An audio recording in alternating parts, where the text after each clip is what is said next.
and welcome to Chow.com SuperTaster. Living as I do in Minneapolis, Target's a local business. Their ads are everywhere, their stores are everywhere, the Twins play at Target Field, it's just kind of in your face. So I was aware fairly early on about the Shops at Target initiative. So Target scouted out a bunch of chic little urban boutiques and kind of hit them with a shrink ray and stuffed them into Target stores from coast to coast. And basically what happens is you get this small display, 10 to 20 items, and almost like a sort of a capper at the end of an aisle with its own internal signage, its own kind of little theme.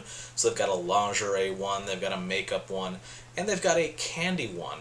The candy store from the Russian Hill neighborhood in San Francisco, supposedly hit with a shrink ray and put into your Target. So I thought I'd stop by the candy store at my local Target and see what it's all about.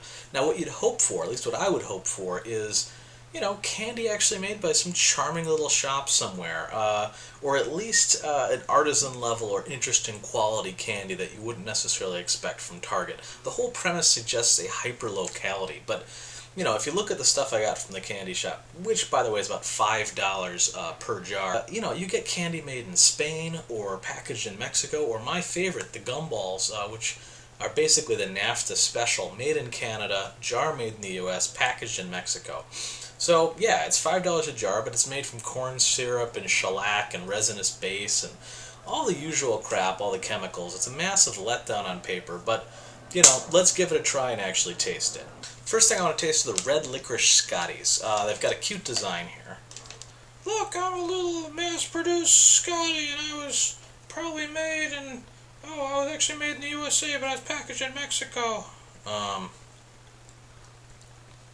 Oops, took his head off. Alright, better than the Twizzler. A bit of real licorice taste to this, despite being a red licorice Scotty. It's not as good as that Australian licorice you can buy for about half as much, though. Again, $5 for a jar. This is corn syrup and cornstarch and artificial flavor and carnauba wax and artificial color. I don't know, I'm not horrified, but I'm not impressed. Alright, now I've got these filled gummy strawberries made in Spain. And they look a little like 1950s movie monster blobs. They're pungent, got an overly strong artificial fruit flavor and a spongy texture. Oh, never again. Finally, the NAFTA gumballs. The gumballs taste like gumballs.